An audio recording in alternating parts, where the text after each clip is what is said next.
Thank you for being with us, and thank you to our community who are watching us live on social media. We wanted to make sure that we share news with the community as soon as we have it.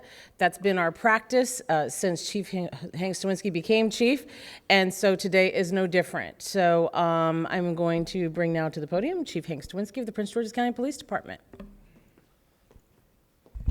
Good afternoon, and thank all of you for attending this press availability. I come before my community today with some disturbing news, but as always, I want you to hear it from me. On July 26th, I was made aware by our independent inspector general of an email. And when I read this email, I became aware of an unauthorized, and I want to be clear about this, an unauthorized incentive program that had been instated by the commanders of one of our district stations. I immediately convened the deputy chiefs. I immediately directed them to ensure that no other such programs were ongoing within this department. And we initiated an investigation that I concluded with the responsible commanders today. Briefly, for the last 6 months in the 2nd District, the Bowie District Station, officers who were the most productive would receive 10 hours of compensatory time on a monthly basis based on that productivity. I want to be clear with my community. This was not a quota-based system. So by way of example, if one officer wrote 1 ticket and another officer wrote no tickets, then the officer who wrote 1 ticket would receive this compensatory time. Again, to be very clear with my community, this was not based in any way on quotas. This program was ongoing only for the past 6 months. The past 6 months. What we did on your behalf was immediately initiate an inquiry into the internal affairs complaints filed in the 2nd District for the last 6 months. And I am pleased to inform you that we have found no complaints that appear to be related to this unauthorized incentive program. Again, over the last 6 months, we found no complaints in the internal affairs component that appear to be related to this unauthorized incentive program. That said, I ended this program because I know that it has the potential to erode the public's trust in the men and women of this institution. I don't agree with it. It's not the appropriate manner to professionally police in 2019, and it's not acceptable in Prince George's County. Today, I disciplined the responsible commanders, and they are being transferred to new assignments. Command has been changed, and that was a step taken to ensure the community that if they do have concerns as a result of this news, that district station is under new leadership. If you've got those concerns, I am prepared to answer any questions you have. If you have a complaint, I am willing to receive that as well, but I also will point to our independent inspector general as a mechanism to investigate any concerns that you might have. Finally, we have seen dramatic reductions in crime in Prince George's County for what is now approaching a decade.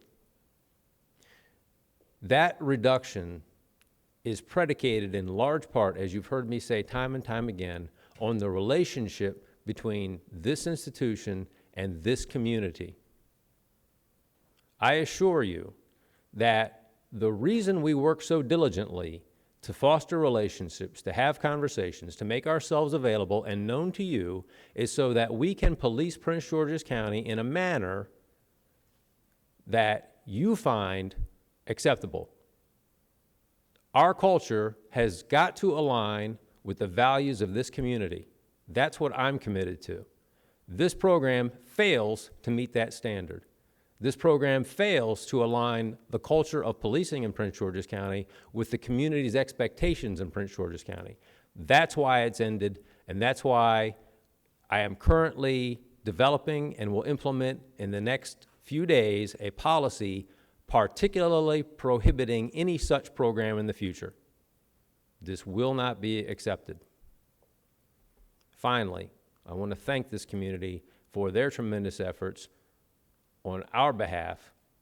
I apologize on behalf of this institution if this creates any concern, but know that I am bringing this information to you because you have a right to know. This is your police department. It will be administered, led in such a fashion that our culture is aligned with your values. So with that, I will endeavor to answer any questions you might have. To make it clear, what they were doing is not illegal, but you feel that it was not something that you want them to do. Precisely. This conduct is not illegal, but I ended it. I did not agree with it because I believe that people could view this program through the lens of enforcement for the sake of incentive, and that is not in alignment with the culture and values in Prince George's County, and that is not the institution that we seek to police our community. Can you talk a little more about most productive, officers who are most productive got this compensatory time? Yes. So can you give some examples about what they would do to win this Again, award? this is not a quota-based system. That's important. That's the first thing I want my community to know. This wasn't, you must do X number of enforcement actions, because that would lead to concerns about arbitrary enforcement. This is as simple as saying, okay, a patrol squad has 8 members. If one person writes 8 citations, and the next writes 7, and the next writes 6, and you go right down in order to the last person writing 1, then the person who wrote 8 citations would receive the incentive. There was not an arbitrary number of 25, 35, 40, nothing like that happened. There's no quota. It's just the person who is most productive in enforcement at the end of that month would receive 10 hours of comp time. Any kind of citation, any kind of ticket? Enforcement action. So citations, warnings, equipment repair orders, person stops, arrests, what have you. So you thought it was just going to make some officers just go after people for? I don't believe that the men and women of this institution would abuse the rights of this citizenry in order to get 10 hours of comp time. I took this action because when I heard about it, I believed that the public may believe that officers would act in a manner to benefit themselves. And that is not in alignment with our values. But again, we reviewed all those internal affair complaints during the period of time this program was in the place where this was occurring, and we found no indication of complaints from our community that we believe to be associated with this program. Chief, I get the point that you say it's wrong and you've disciplined the commander and you've removed him. Do you feel he did this in good faith? I have disciplined both the commander and the assistant commander. I have transferred both the commander and the assistant commander, but I do not believe these actions were taken maliciously. As was addressed earlier, this conduct is not illegal, but the most important component of my responsibilities is the public trust. And I believe that this program could have contributed to the erosion of the public trust. And again, that's why I'm coming to the community today. That's why I'm standing here bringing this information to you so that you know when I found out about it, I ended it, I investigated, the people responsible have been disciplined, they've been transferred, and now we have new leadership in that district station so that we can preserve that public trust. It was the Inspector General who came up with this? The Inspector General provided me with an email which was generated by one of the 2 commanders that I've spoken about. And when I read that email and saw the outlines of this program, I took the actions going forward from there. That occurred on July 26th of 2019. Chief, was it a combination of all the things that you mentioned to be considered productive, or was it like different categories? No, it was a combination of all things. Can you share the names of the commanders and talk about where they are now? Because this is a disciplinary action and a personnel matter, I'm not releasing their names, but we are making transfers, and I assure our community that those commanders have new responsibilities, and we'll be announcing the new commanders of that district station at the conclusion of this press conference. Could you provide possibly a little context to this? I mean, I don't know much about incentives for police. I mean, is there some sort of history or tradition of that? Or is it always wrong? Well, let's talk about that in a national context. We've seen this in other communities in the United States, and I recently read a report about a police jurisdiction in another country where commanders were well-intentioned, offering gift cards or incentives of different kinds for enforcement action. Let me say this. We do have an employee incentive program where officers could receive compensatory time.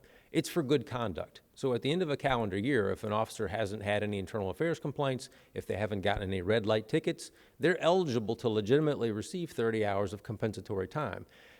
The reason I'm in favor of programs such as that is the public can't conclude that that officer's doing anything in their official capacity in order to receive that award.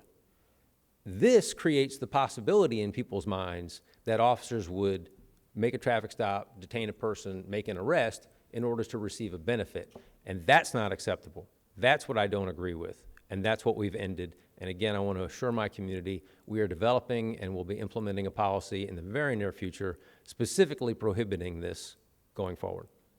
Any other questions? Good to go? Thank you. All right, thank you. Thank you, everybody. I appreciate it.